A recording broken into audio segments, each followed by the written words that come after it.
There are so many myths about treatment. Let's try and look at them as well. One, all medications given are not going to be sedatives. In fact, most medications used for depression do not have sedation. Second myth, medications will be given lifelong. Not true. For most people, depression medications are stopped, and only if there are certain situations or cases, maybe recurrent episodes or some other factors, you may need to take medications for a longer duration. Depression doesn't happen in children. Not true. In fact, depression can happen in children and senior citizens and across our age group. And yes, medications can be used across the age group.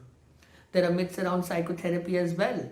I could rather talk to a friend. You must talk to your friend, but your psychotherapist provides you a standardized treatment, which is psychotherapy, in this case cognitive behavioral therapy and other forms of therapy, which is different to what friends do. So yes to friends, but do not compare psychotherapy with merely talking to a friend.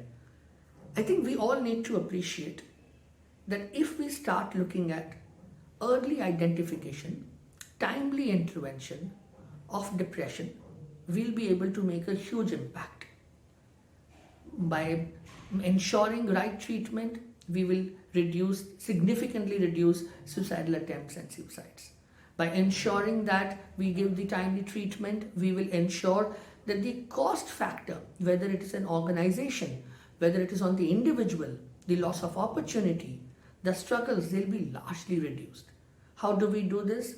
End the stigma.